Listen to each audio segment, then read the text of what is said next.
Hello, I'm John Rossi, a touring drummer with a love of all things animal. When I'm on the road, I visit as many zoos, aquariums... Hey, wait a minute. What's going on? Hey, what's going on there? Hello? Hello? Hello? We interrupt your regularly scheduled program to bring you Rossifari Zoo news. News you can use from the world of zoos and conservation. Every week, we bring you breaking news and analysis from around the globe, featuring the animals you love and the people who care for them. And here's your anchorman, John Rossi. Hi, hello, how are you? Welcome back to Rossifari Zoo News, your look at everything going on in the world of zoos, aquariums, conservation, and general animal weirdness. Y'all, I'm going to start off with the boring stuff. Make sure that you remember to hit subscribe so you don't miss any Zoo News episodes or any interview episodes. Make sure that you're following along on socials at Rossifari or at Rossifari Pod on TikTok. I did just post some new content featuring me drumming with Emily from when I was up there recently, so make sure you catch that. And don't forget that you can support the podcast for as little as $3 a month by going to patreon.com/Rossifari, as my new patron just decided to do. So welcome to the family, Marjolaine. We are grateful to have you here. Also don't forget that you can, support the pod in a non-financial way, because this is a crowdsourced Zoo News program. So you can send me anything that you see that you think would be Zoo News worthy, and I will say your name at the end of the episode, whether I use it or not. So yay, exciting stuff. Okay. Enough about all of that. I'm going to start this segment by telling you about something cool that I got to see this week. I actually got to see a lot of cool things this week. So you may remember that this was the week that I was spending mostly in New England doing a bunch of shows of Great Balls of Fire and also going to a bunch of cool zoos and aquariums and getting awesome content for the podcast. Y'all, no exaggeration, I could not be more excited about the stuff that we got at Roger Williams Park Zoo, New England Aquarium, and with the NEI Bird Show team, which is, always a treat to have NEI on. So it was a lot of really good stuff. What surprised me was when I suddenly found myself having a very Rossifari moment on stage. So I was playing a couple of different venues, and the first one was Maine State Music Theater. Now, this is going to shock you, but Maine State Music Theater is in Maine, in the Maine state in particular. And imagine my surprise when the curtain speech was happening. And all of a sudden, they were like, "Oh, we want to thank WWF." And I was like, "World Wildlife? Wait, what? What's happening here? That's my other world. Why is WWF suddenly involved with my drummy world?" And it turns out that WWF actually sponsored Maine State Theater getting reusable cups for their concessions so that people would be able to buy them and bring them back for cheap refills and not have a bunch of single-use plastic cups that the theater had been using before. And I was so excited to see that. There was literally the giant panda logo right behind me on the video wall on the stage. And I was like, oh my gosh. And I got really excited. And my bandmates saw me get really excited and looked at me and laughed because they think it's hilarious that I got so excited. I was pointing and kind of grinning. Yeah, I'm an idiot. But anyway, so I thought that was really cool that WWF does that. And I don't know if there are other theaters that they have teamed up with or how they got involved with Maine State Music Theater. I didn't really have a chance to sit and do an interview about it or anything, but what a cool thing. And it was really nice to have that juxtaposition of the different things in my life. So that made me really, really happy. So that's all the news that's fit to print from my life. So let's get to it. Well, it's a 1 for the pandas, 2 for the bears, 3 for the monkeys. Now you should care. Now won't you listen to Zoo News? Or you could do anything but want to listen to Zoo News. Well, it's a zoo. All right, so this is one of those weeks where we actually don't have any crazy headline story to talk about, which I always think is a good thing some of the time, because if we have to do a deep dive, lots of times it feels like, well, I don't know. I just feel like the world in general needs less headline moments right now, to be perfectly honest with y'all. So yeah, we're not going to do anything here, and we're going to head right to our births for the week. And we're going to start off at the Detroit Zoo. The Detroit Zoo has announced the birth of a female macaroni penguin chick. She's currently behind the scenes with her parents, bonding until her waterproof feathers grow in, and then she will be introduced to the colony at large, and you'll be able to go see her.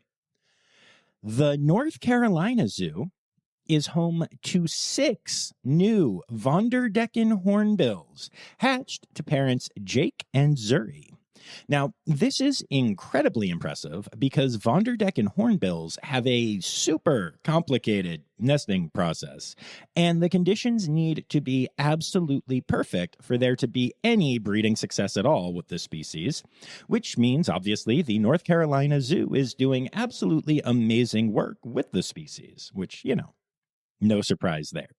But I have to say, sometimes I am amazed when I talk to different facilities or different people, and they talk about how the conditions have to be absolutely perfect for breeding to happen or hatchings to happen or, live birth, whatever. And then I remember, oh yeah, this is also part of why species struggle in the wild and go extinct, even when humans aren't ruining everything. So it does make sense, but sometimes it does. I'm like, wow, why everything has to be so perfect, but nothing is perfect in the wild anymore. And then I'm like, oh yeah, and that's why animals are dying off at an alarming rate. Yay. But keeping it positive in the births section, the Louisville Zoo has announced the birth of a Sumatran tiger cub, and it's actually the first one born at the zoo in 2 full decades. Now, mom and baby are doing well behind the scenes at this time, and, there will be a debut later on, but for now, yay, very exciting stuff. Zebras Nyota and Diesel have welcomed a Grevy's zebra foal, or zeblet, to Brookfield Zoo. The little one can already be seen hanging out with the herd on habitat where it is often seen running around with the zoomies, as the scientific community likes to call them. Very adorable, very cute zeblet, so worth checking out. And the Brookfield Zoo has announced the birth of a baby short-beaked echidna. Now, under the official Rossifari baby terminology rules, that would be an echidlet, which I really like. You could also just say it could be an e-kid, because kid, but yeah. Anyway, however, the real term, at least, until I take over the world, or at least the scientific community, is puggle. Puggle is the name of a baby echidna, which is actually pretty awesome. Also, my computer, when I typed it, tried to autocorrect the word puggle both times. I just typed it, including the version that I just said right now. And the second time, it changed it to juggle, which, fair. It's like a real word. But the first time, it changed it to muggle. Do people really type about Harry Potter so much that muggle is the first choice? And also, why are more people not talking about puggles? They are adorable and awesome. But anyway, I digress. 2 pygmy marmosets have been born at Metro Richmond Zoo to parents Casca and Caucho. Since pygmy marmosets are the smallest monkey in the world, you can imagine how small the babies are. Babies actually weigh right around maybe even under a half an ounce when they are born. So that's a tiny monkey, y'all. And our friends at the Fort Worth Zoo have announced the hatching of 2 gharials, the second year in a row the species has successfully hatched at the zoo. Now, this is extra important because it makes the Fort Worth Zoo the only institution in North America to have successfully repeated the gharial breeding process, meaning, obviously, this is a huge win for the species. It is so amazing to see how, sometimes one facility just gets so good at one species and figuring things out. And it seems like Fort Worth Zoo is well on its way to being the gharial king of the country. And then last but not least, I have a cool and kind of unique story for the births section here. It's a birth story that isn't at a zoo at all, but I'm going to put it in here anyway. Instead, I'm happy to announce the birth of a baby peacock at Floyd Lamb Park in Tule Springs, which is right near Las Vegas. The baby is part of a population of peafowl that has lived at the park since the 1940s, when they were brought to the park to alert humans and other domestic animals when coyotes were prowling around the area and hunting. Their loud calls were the perfect alarm system for that situation. Now, in recent years, the population has fallen, and it reached the point where the only remaining peacocks were all male, obviously, since I said peacocks, but so 3 peahens were brought in to help save the population, and this birth actually represents the first success in that effort. So looks like that population will be saved. But I just love that there's this population that was there just kind of as a very cool, very pretty alarm system. Interesting stuff. And then that brings us to our deaths for the week. There were some truly devastating losses this week, and the first one really stings. Roger Williams Park Zoo has said goodbye to Nico, the baby two-toed sloth that was just recently born at the zoo. Nico passed away from a viral disease that the team started treating as soon as symptoms showed up, but unfortunately, the little guy just didn't pull through. Sending all my love to the incredible team at the zoo. I was actually there this weekend, and seeing the empty sloth area of the rainforest and knowing this had happened really hit home. Sometimes an empty basket is just an empty basket, and sometimes it's a really sad thing to see. So just sending all the love to the team. And another story that we have been following has come to an end this week as well. Seneca Park Zoo has said goodbye to Kipenzi the giraffe. Kipenzi is the giraffe we've talked about on here because of her cancerous jaw tumor that was determined to be inoperable. After 16 months, Kipenzi was still actively participating in training, giraffe feeds, and blood draws. But then all of that stopped, and she stopped eating as well. In just a few days, Kipenzi lost more than 75 pounds and was clearly in discomfort, so the decision was made to euthanize her. The team at Seneca Park Zoo did such an amazing job taking care of this girl, and I am so grateful that I got to see her twice recently before she passed away. It was astonishing to see her living so well with such a huge tumor, and we all know that's only because of her amazingly dedicated care team. I am going to miss seeing that beautiful but unique face at Seneca Park Zoo. Ambrosia, the 3-year-old Bactrian camel who called Edmonton Valley Zoo home, has passed away. Ambrosia was born at the zoo and needed to be hand-reared after her mother rejected her.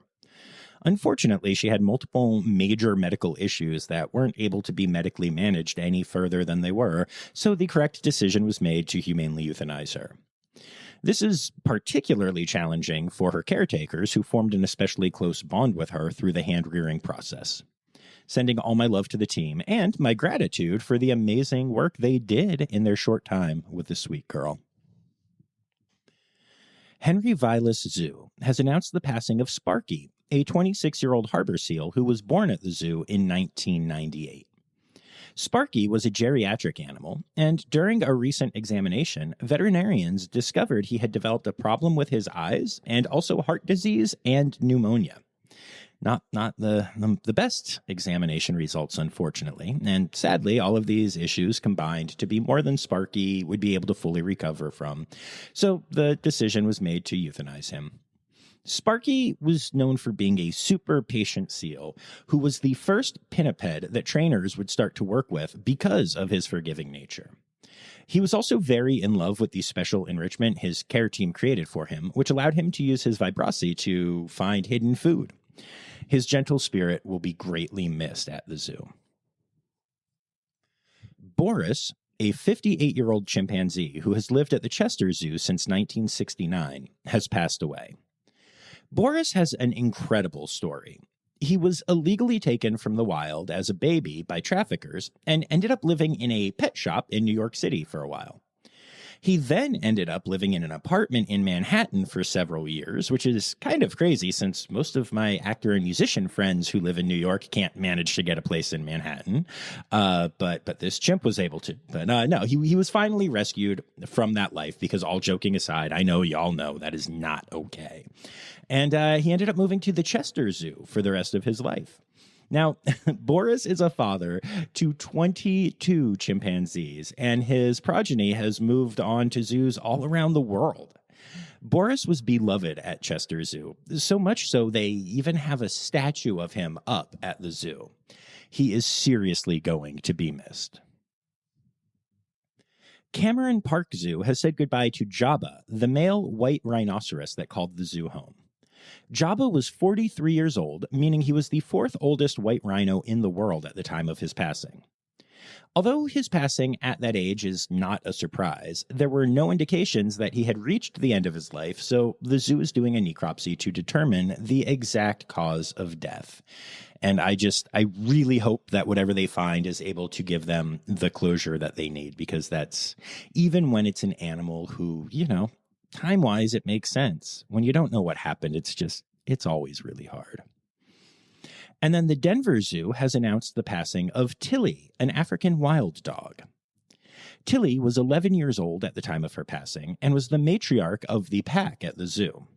She was known for being very energetic and full of joy and was super excited to participate in training and other activities with her caretakers. She will be greatly, greatly missed. And that brings us to the rest of our Zoo News section for the week. And we're going to start with a story that could have almost fit into the last category, unfortunately. But it's a quick update about the pregnancy of Isla the tamandua at Cincinnati Zoo. Now, I mentioned recently that Isla was pregnant with twins, the first ever time that has been recorded in a lesser anteater. Well, unfortunately, the last ultrasound only detected one heartbeat, so it seems like one of the twins is gone. But here's hoping that Isla and the remaining pup have a successful remainder of their pregnancy, because I just love that animal so much, and I know a lot of y'all do as well from the many times we've had ambassador keepers at Cincinnati on the podcast. The Riverbanks Zoo in South Carolina has officially opened Komodo Crossing, a new habitat for the zoo's Komodo dragons. The space was made possible by the late Mr. Lloyd and Mrs. Doris Lyles, who left the money for the new habitat upon their passing. I think that's actually really cool and is something that, if you didn't know this is something you can do. You can will, all of or some of your estate to conservation organizations or to a zoo that you love. And you can even, especially if it's like big money that we're talking about, you can even work with the zoo to kind of specify what your money is going to go to, and they will work with you on that willing process. They're very willing to help with it. Sorry. But definitely something worth looking into doing if you plan to die at some point in life, which I believe most of us do. Most of us.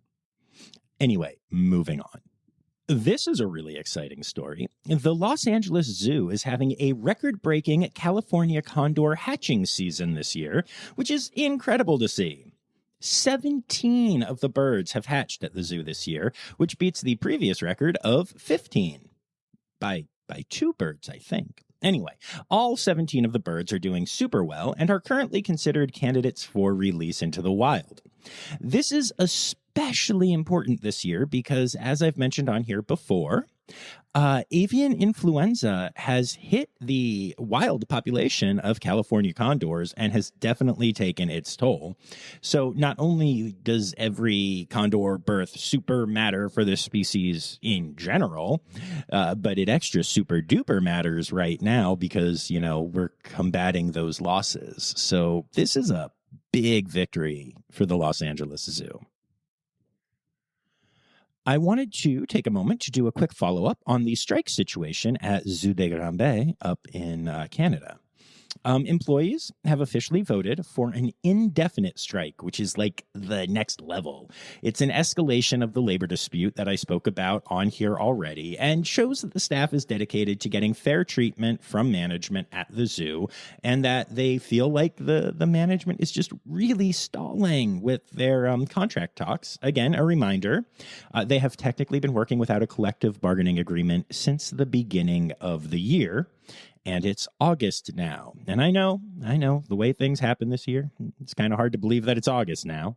Maybe management at the zoo just doesn't realize how late into the year we are, but we are. And so this is kind of the next level strike, if you will, from what we talked about before. It is still one that will not affect animal care, but hopefully the seriousness of this will help bring management to the bargaining table sooner rather than later, and to get a collective bargaining agreement actually done, and maybe to address the important topics that haven't been touched on yet, like compensation, which is kind of a big part of the whole CBA thing. Moving on from that story, I'm both happy and sad to announce that our friend Greg Dancho, the director of Beardsley Zoo, who's been at the zoo for nearly 45 years now, has announced his upcoming retirement. Now, I'm happy for Greg, who deserves a nice retirement and who has been responsible for so many amazing things at Beardsley Zoo. That place has grown and changed so much just in the time that I've been going there. But I'm also super sad because it's Greg's leadership that has really made Beardsley into the amazing place that it is. The upgraded habitats and the plans for the future there have me so excited. Their master plan looks incredible. So here's hoping that the next director of the zoo is able to continue to guide Beardsley as masterfully as Greg has over his tenure there.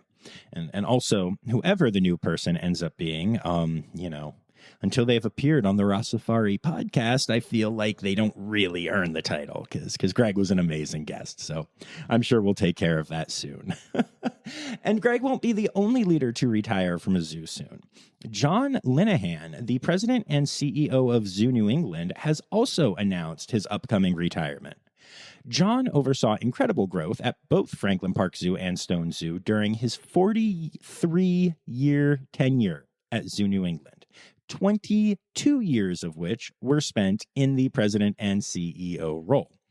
That's so much time, y'all. And it's so crazy to think that in 1 week, the zoo world found out it will be losing two amazing leaders, both of which are in New England, and that have a combined 88 years of experience between them, just between Beardsley and then the two zoos of Zoo New England. So some sad losses, but I'm very, happy that they get to retire and do the thing. I really, really hope that the next leaders are able to rise to the challenge. And then, to end this section with a bang, our friends at the Lehigh Valley Zoo have some new animals in their collection. Now, the last time we announced this, they were getting two amazing red pandas, and our community raised money to help sponsor the exhibit, and I got to go to the big preview event, and we did an interview about them, and it was all just awesome. And this is not that. In fact, the animals in question are, wait for it, they're chickens. Yep, they're chickens. 7 new chickens in the barnyard. And so you're probably wondering why I'm telling you this. What makes this zoo newsworthy? Well, the PR person at the zoo actually showed up with a gun while I was recording this, so I'm really at their mercy now. No, I kid. The truth is, this is making the episode entirely because of the names of the chickens. Friends, I am here to tell you that Lehigh Valley Zoo has 7 new chickens named Stevie Chicks, Lindsay Cluckingham, Attila the Hen, Alexander the Great, Kylo Hen, Darth Layer, and my personal favorite, Chewbacca. Get it? Like the noise. I know I actually did the noise. I don't have to say the whole thing. Anyway, y'all, this type of puntastic ingenuity is how you get on Zoo News, even if it is with, as I mentioned, chickens. Stereotypical animal podcast theme song. Here to bring you to conservation news. A spade-toothed whale recently washed ashore in New Zealand, which created quite the stir. Now, you may be wondering why you haven't heard of this species. Well, that's because it is rare. It's actually incredibly rare. How rare? No live sightings of this animal have ever been recorded, including now. This was a dead whale. The whale is currently in cold storage in New Zealand while scientists test the DNA to ensure that it is, in fact, the elusive species in question, as it's hard to really know for sure since we don't know much about them. Researchers are hoping to dissect the whale to learn more about this species because, again, we're just really lacking in info about it. But since whales are considered sacred to the Maori people of New Zealand, the government will consult with those indigenous people to determine what to do with the body. To give you a quick overview of what we do know about them, spade-toothed whales are around 16 feet long, have a grayish skin tone, very small pectoral flippers, and a large beak with very large teeth. Only 6 of the animals have ever been found, all deceased, since the first one was discovered back in 1874. They are believed to be restricted to the southern hemisphere, specifically the South Pacific, though it's hard to know their exact range given the whole only ever discovering 6 of them thing. It's yet another reminder of how little we know about what we don't know that's still out there in our world, and, especially in our oceans. We've talked about this before, but one of the challenges of conservation is that we need to save the species that are often seen as less charismatic, even though I sometimes get in trouble for calling them that. But let's be honest, it's pretty easy to convince someone to want to save a red panda simply by showing them the face of a red panda.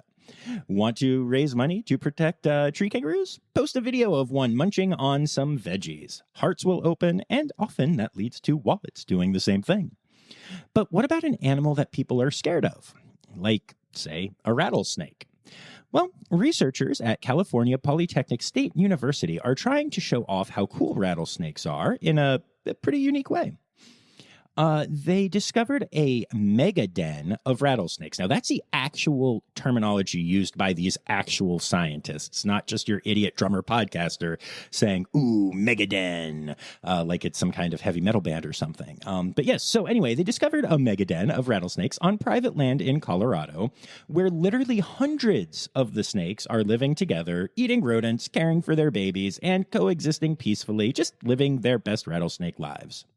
The researchers have set up a live stream camera to try to show the public how these animals actually function in the wild, to try to demystify them and make people fall in love with their society and their paternal instincts. Or maternal instincts. Parental instincts is what I wrote, but I'm just going to keep rolling. Anyway, the hope is this mega den will allow people to see the charisma these animals do possess, even if it will take some training for the average viewer to start to care.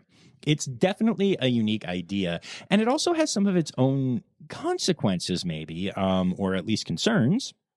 One of the things that stood out to me is that the location of the mega den is not being revealed, other than it's in Colorado, specifically because they're worried that people would try to go to the mega den and try to kill the snakes, which would be the antithesis of making people fall in love with them. So yeah, it does show off how these less charismatic species, if I can get away with that term, do have some serious concerns and threats that you have to think about, even if they're living in a mega den.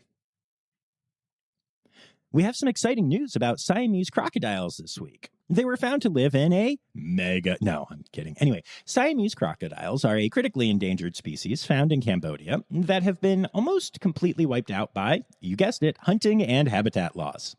For the last 20 years, conservationists have been trying to revive their numbers in the Cardamom Mountains, and this year has seen the biggest success yet.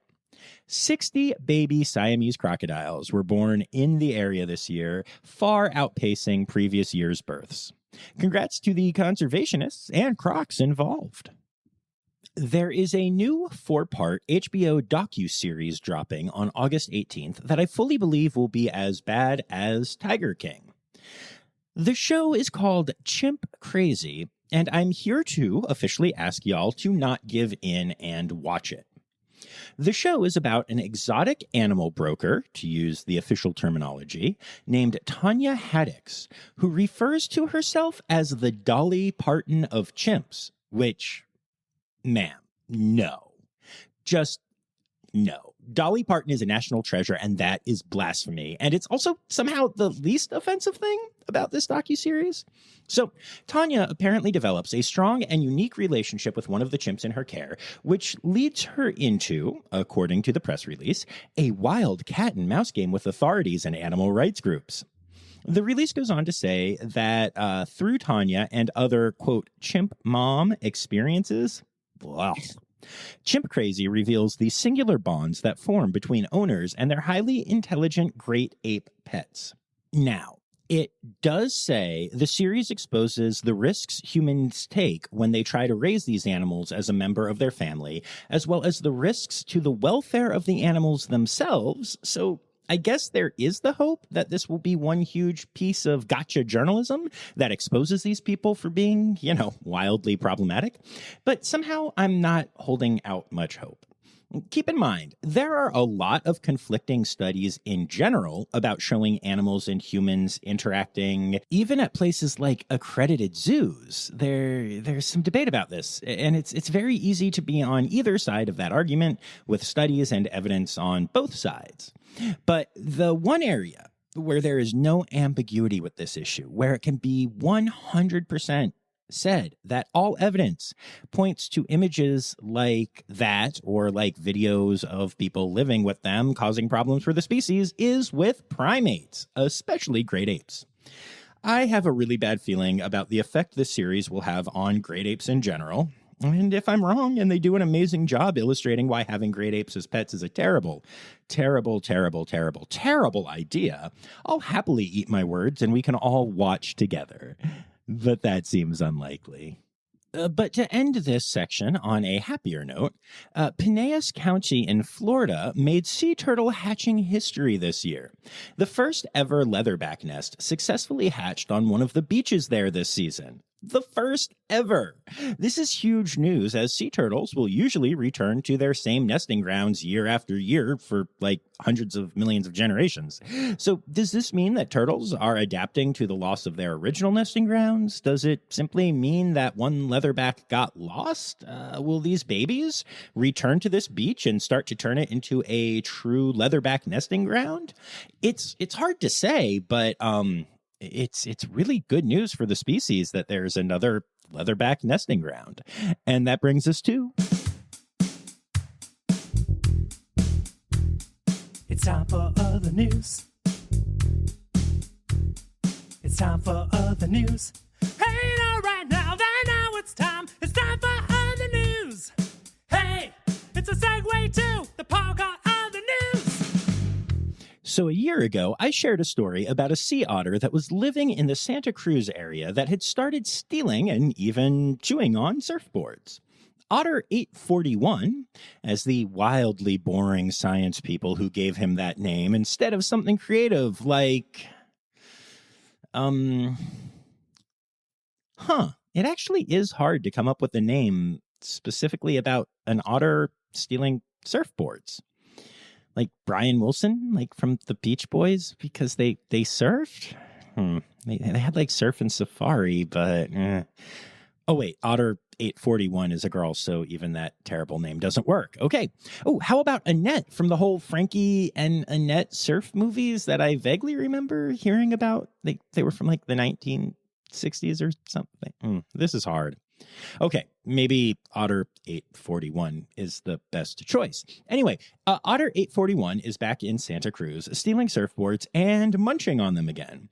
Now, this is an otter that was so elusive last year that authorities gave up trying to catch her and stop her crime wave, and instead just told people in the water to stay away from the curious girl. So here's hoping there isn't too much conflict with her and surfers this time around, but always nice to know there's a celebrity hanging out in Santa Cruz.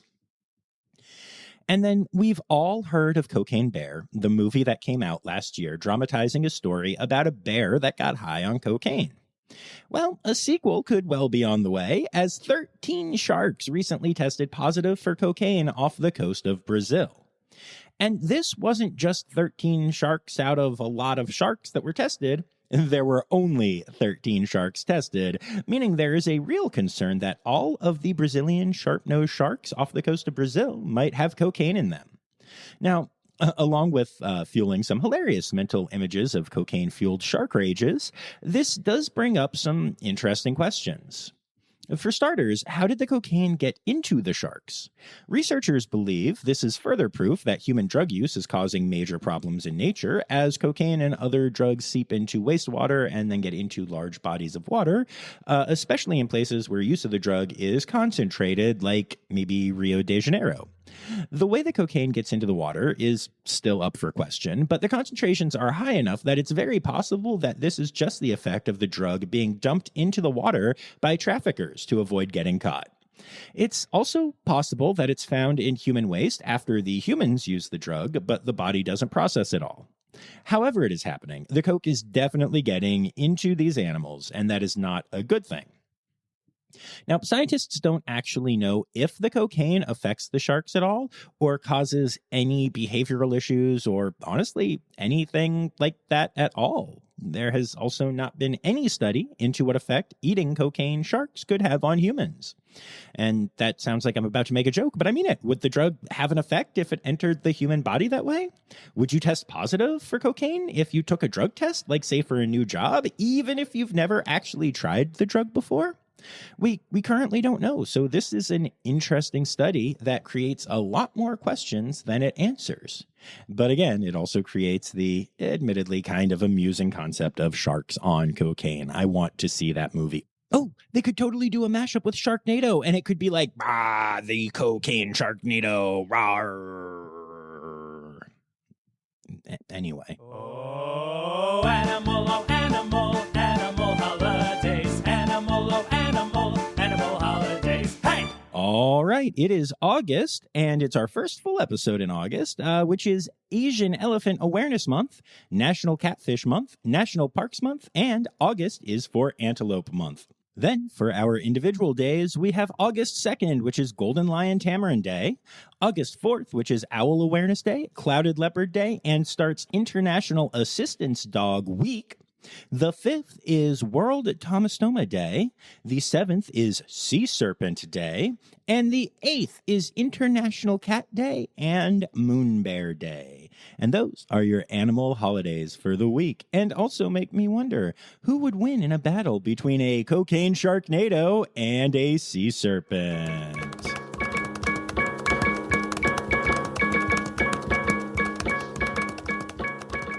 All right, there you have it, folks. Another episode of Rossifari Zoo News. Don't forget to bang it back here on Tuesday for our next interview episode. Before I say goodbye, I want to take a moment to say thank you to all of my Red Panda level patrons, including Dr. Laura Shank, Dr. Stephen Williamson, Barbara Bennett, Jenny Owens, and Kevin Williams. I'd also like to thank everyone who contributed this week, including Anya Keene, Colleen Lenahan, Kim Cooley-Croninger, Carrie Kirkpatrick, Kevin Williams, Emily Rockbuck, and Yoshioka, Jay Meredith, Matt Patford, Crystal Chapman, Kristen Khalil, Dr. Laura Shank, Ali Malensky, Kay Malensky, The Malenskys. Dr. Zoe Rossi, Ken Tryon, Ann McEachran, Tiana, Sherry Weiss, Justin Williams, Karen Musklow, Emily Poche, and Yes, Elizabeth Charles. Yes, Elizabeth Charles. Yes. It's actually funny story about that. So I was talking to Miles, who I'm hanging out with here today, and I mentioned that I had just been up to New England. And he goes, "Oh my goodness, did you meet Elizabeth Charles?" And I was like, "What? No, she's in." That's like the other England. There's New England in the United States, and apparently he had not yet learned about New England, so he got to learn about New England, and I just thought that was very cute. Unfortunately, I did not get to meet Elizabeth Charles while I was hanging out in like Boston and stuff, but I would love to hang out and say hi sometimes. Elizabeth. Yes. Anyway, thank you all so much for contributing to the episode this week. And the last thing I have to say to everyone is, hey, remember, the words Newsy credits backwards are Steiderk Yiswen. The Rossifari podcast is produced, hosted, and engineered by John Rossi. Editing and fact-checking by John and Dr. Zoe Rossi. Our theme song is Sevens by Nathan Burke, performed by Nathan and John. Interrupting John theme and additional voices by Taylor Isaac Gray. You can reach John directly on Instagram and Facebook at Rossifari or by email at rossifaripod@gmail.com. Rossifari is part of the Daydreamer Media Network. Now, stop listening to me and go visit a zoo.